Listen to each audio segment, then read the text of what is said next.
guys, it is time to check in with everything that we read in December.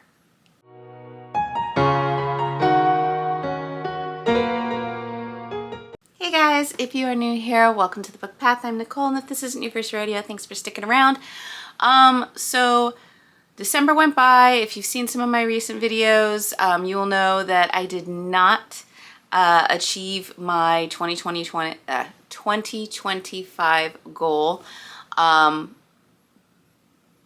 It was a long shot anyway, but we in my family got really sick, so we are now on the mends, and we did get some reading done though. We did get some reading done, so let's go ahead and talk about that. So trying to get a little bit more festive, I had said that I had really wanted to read a lot more holiday season reads so that I could kind of have a list of recommendations for holiday seasons. So we started off with the first book in the trilogy by Jenna Collette, and that is Witching You a Charmed Christmas. This was actually really cute. You had Delia, who worked in, she's basically a witch, but they're like good witches, and they work in this industry that basically grants wishes. And so people send in their requests, and they'll send out agents to kind of make these holiday, Christmas, whatever wishes come true. Most of them deal with romance. And so Delia is working in the office. She's not an agent, but she wants to be. And lo and behold, one of her friends is stuck in the snow somewhere, and she can't fulfill her obligation or her duty of the assigned wish grant that the job that she was given.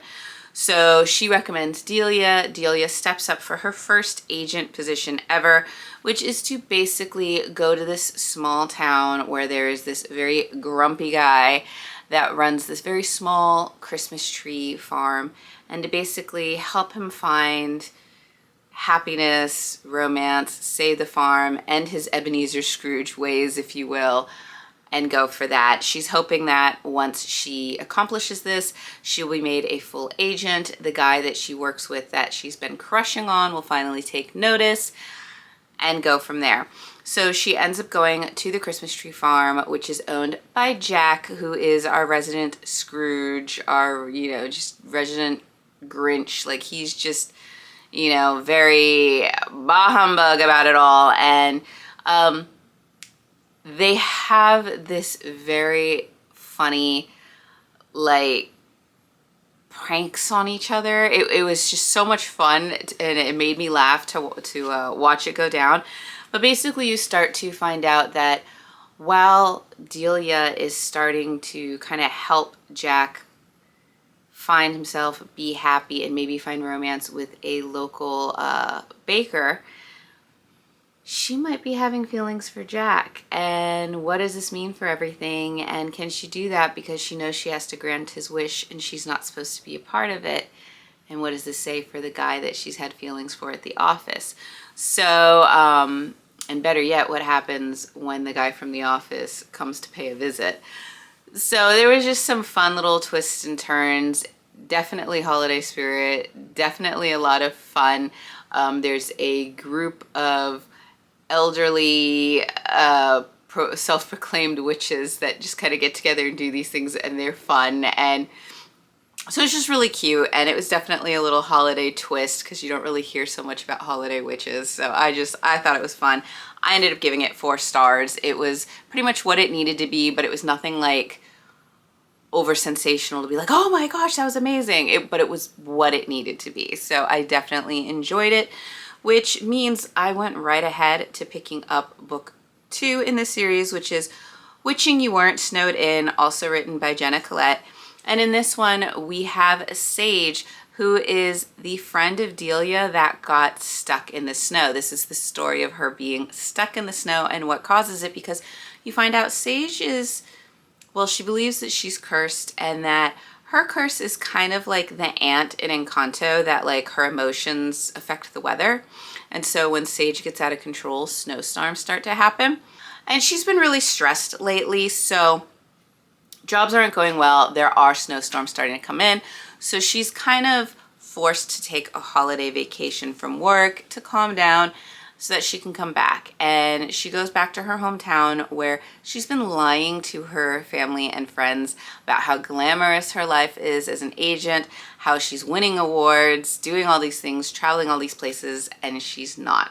And what happens is she meets up with kind of her childhood friend to crush to now enemy, and he catches on. He knows not all is what it seems, but at the same time, he also needs help because there's some stuff that's gone wrong in his family that's turned him from being the golden boy in town to being the most hated man in town.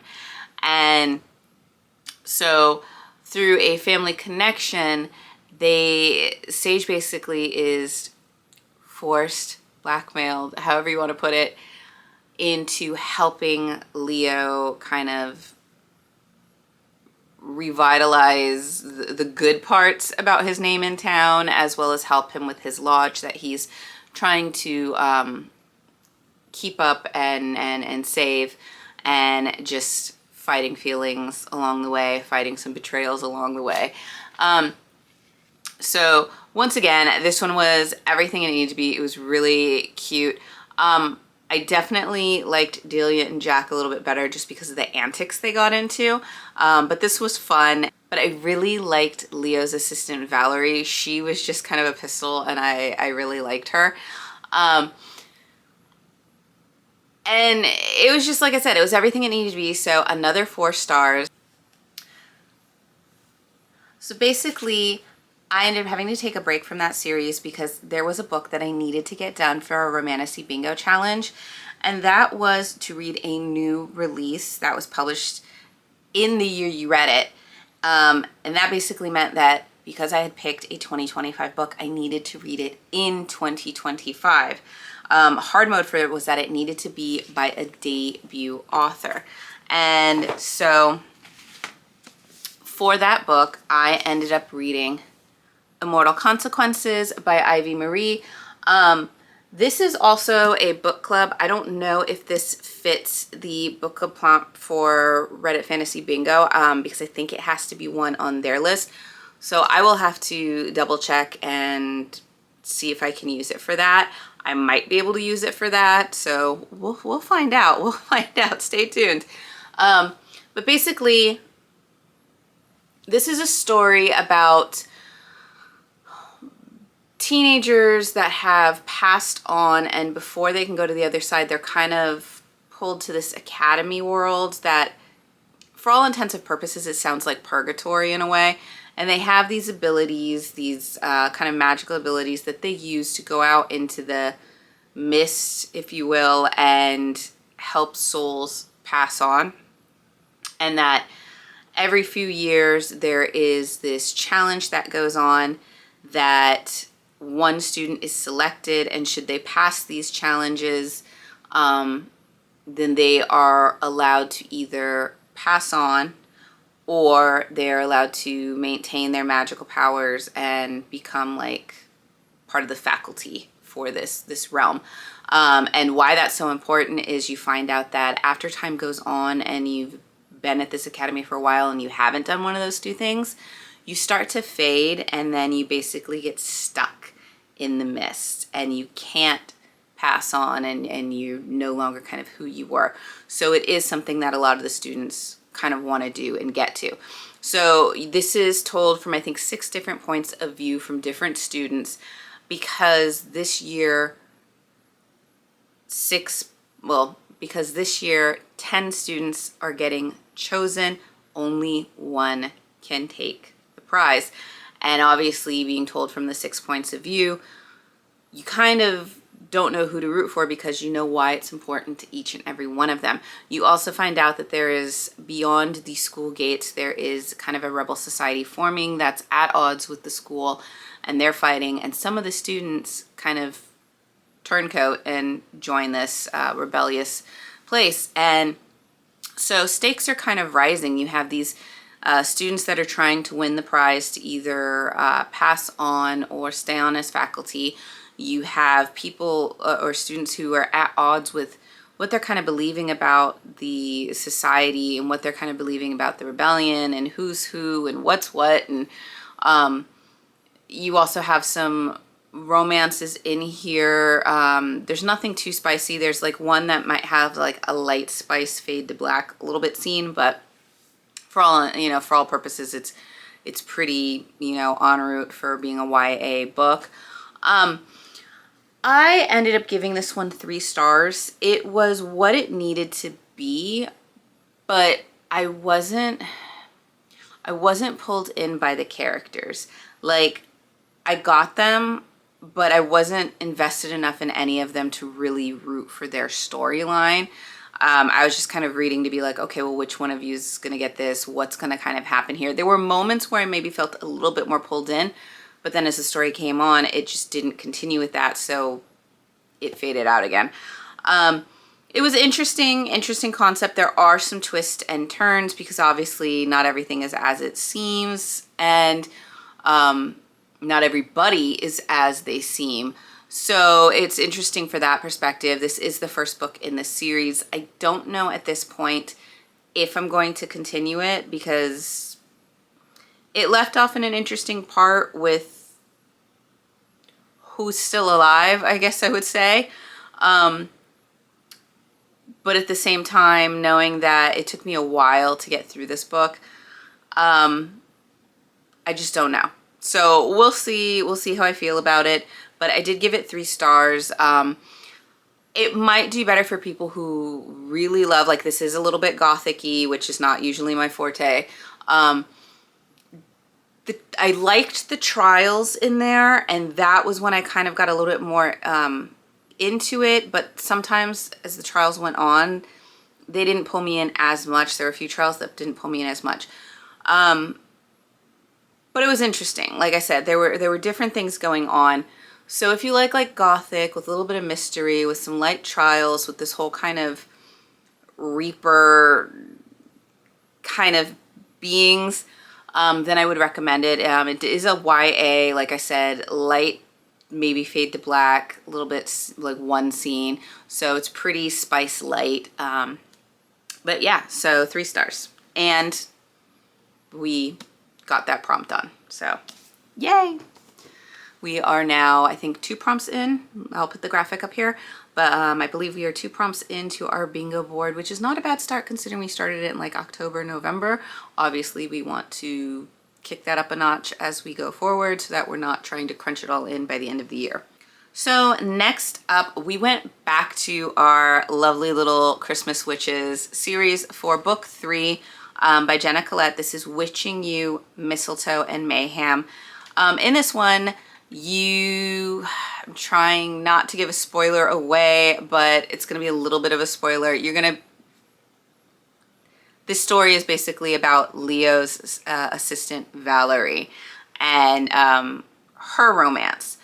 And how there's somebody that she works with that they're kind of enemies, but like not big enemies. They just kind of like fight for recognition in the workforce and, kind of workplace enemies. They want that. And Grant is her kind of enemy, but he's also the kind of owner's son that's destined to take over the business. And Valerie kind of sees him as just the playboy and you just get away with everything, and she's always very, hardworking, determined. And there was like a romance that went a little bit awry for them in the past, which kind of brings them to the enemies part. But basically, they are tasked with being partnered up at like a work retreat that they're doing, and that's not really working out for them. And you find out that they are that Grant's trying to bring up a task force to solve past cases for their business, and Valerie wants in. And so all of the agents are kind of picking their cases, and Valerie decides to go big or go home because she is, I'm trying not to give it away, but basically she's losing her power. She's a witch as well. And she decides to take this case on because the prize for this cold case, if you will, is this special item that basically can grant a wish, and she wants her powers back. But she also might want to use it because back on the island at the work retreat, stuff goes wrong, and Valerie and Grant end up married to each other. So they've been keeping that secret, and they're trying to find a way to get out of their marriage to go on with their lives.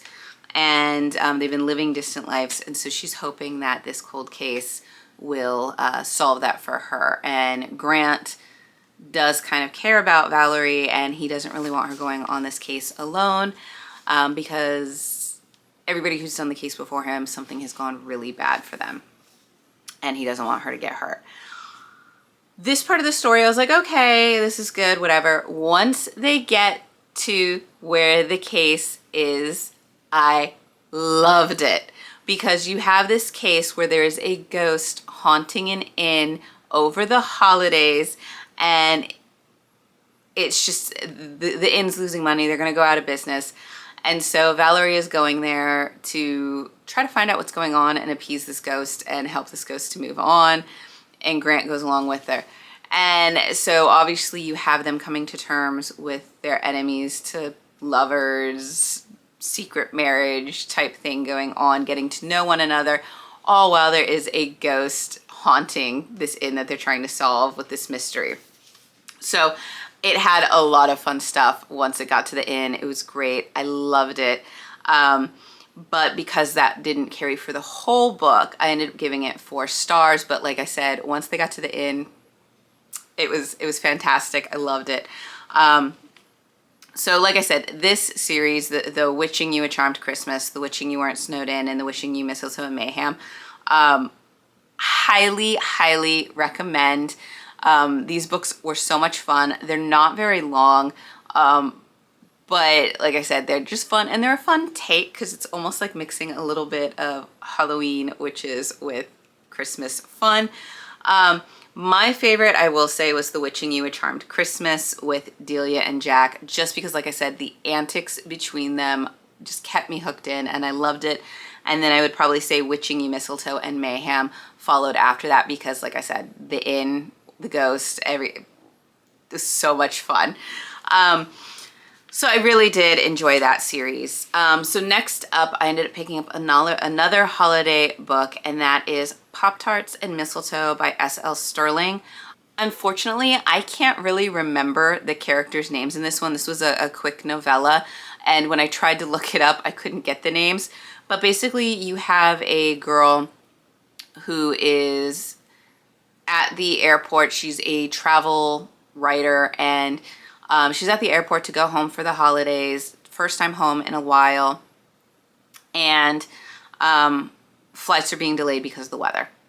She goes to get a snack from the vending machine. Of course, it gets stuck. We all know how that goes. And she's fighting with the vending machine, and this is observed by a guy that's also on a delayed flight, and he's just kind of laughing at her.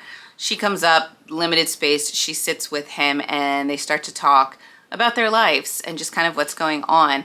And you find out that she's going home to visit her family, and that he is actually going to an old friend's place that he kind of grew up without a family, and so his friend kind of took him in, and so for the holidays he's been going to his buddy's house and spending the holidays with them. And she's like, oh my gosh, that's such a great thing that your friend does. And she's talking about like her brother and how much, you know, her brother and sister antics and relationships were growing up, and they just kind of have a good, you know, friendship going.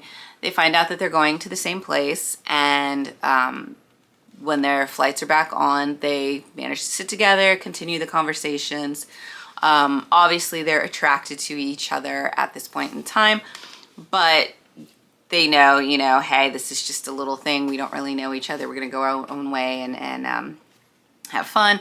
So she goes off to the baggage once they've landed to go get her bags and get a coffee. And when she comes back, she sees her brother talking to a guy, and not just any guy, but the guy that she kind of has been crushing on and having this talk with through the delayed flights and everything. And you find out that her brother is the guy's friend, and so he is coming to stay with basically her family for the holidays. And obviously things start to mount up from there, because now you have kind of not necessarily forced proximity, but a little bit. And it's just a really cute, fun tale. I will say I loved when she runs into her ex and kind of what happens there. Good on our main male character. Good on him, because it was a good one. I liked it. But it was another short little novella. Got some spice to it. And I ended up giving it 4 stars. It was fun. It was everything that it kind of needed to be. Nothing that made me scream amazing, but just kind of what it needed to be for a festive little fun. Which brings us to our last book for 2025 and for December, and that is Holiday Hideout by Logan Chance. In this book, you basically have Fender, who I don't know why my brain kept doing this. I mean, I kind of do. I kept picturing Fender as the actor Ian Ziering from 90210, probably because Fender's a claim to fame. He's an actor, and he's been in this kind of fictitious world view on the Sharknado movies. And I think, I'm not certain, but I think Ian Ziering was in like our version of like the Sharknado movies. So maybe that's what it was. I don't know specifics, but that's just where my mind went.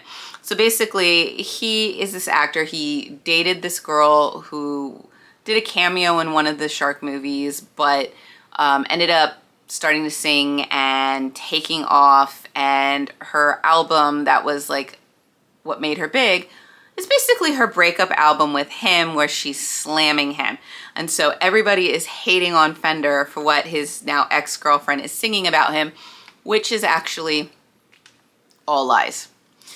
And so he kind of goes into hiding in between filming, and he goes up to Alaska, and he's like, I'm just going to get away for the holiday season, hide out. I just don't want anybody to know where I am, and then I can film and just kind of figure out what this is, and hopefully it'll blow over.